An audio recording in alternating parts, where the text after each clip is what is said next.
अस्सलाम वालेकुम एवरीबॉडी। ये tidal volume, residual volume, inspiratory reserve volume, expiratory reserve volume, फिर ये कैपेसिटीज़ का कॉन्सेप्ट क्या है। देखिए, अगर कोई बंदा सिंपल ब्रीथ इन और ब्रीथ आउट कर रहा है, जैसे अगर मैं बोलते हुए भी सिंपल ब्रीथ इन ब्रीथ आउट कर रहा हूँ, तो ये टाइडल वॉल्यूम है। इसकी वैल्यू 500 मिलीलीटर के लगभग मेंशन की जाती है। हाँ, जब मैं फोर्सफुली इनहेल करता हूँ, या यूँ कह लो कि एक्सरसाइज के अंदर जब मैं जाकर जितनी ज़ोर से इनहेल करता हूँ, उस अमाउंट ऑफ एयर को जो मैं इनहेल कर रहा हूँ other than the tidal volume, जिसकी अमाउंट है 33,000 मिलीलीटर से लेकर 3100 मिलीलीटर, वो होता है आपका इंस्पायरेटरी रिजर्व वॉल्यूम। अब एक्सपायरेटरी रिजर्व वॉल्यूम होता है कि तुम एक्स्ट्रा अमाउंट ऑफ एयर को एक्सहेल कर रहे हो other than the tidal volume में जो तुमने एक्सहेलिंग करनी थी, उसको कहते हैं एक्सपायरेटरी रिजर्व वॉल्यूम, और उसकी अमाउंट होती है 1200 मिलीलीटर।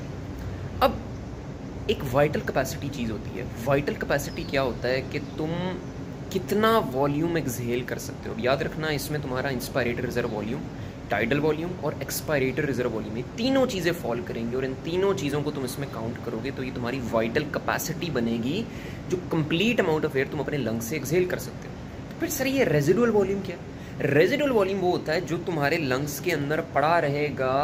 तुम जितना मर्जी ज़ोर से अपने मसल्स को कॉन्ट्रैक्ट करके एक्सहेल कर लो, उसने तुम्हारे लंग्स से एयर ने बाहर नहीं आना, ठीक है, क्योंकि तुम्हारे लंग्स को भी तो एयर की ज़रूरत है ना। तो रेजिडुअल वॉल्यूम की वैल्यू थी 1.5 लीटर, जो कि तुम बिल्कुल भी एक्सहेल नहीं कर सकते, बेशक तुम जितना मर्जी जोर लगा लो।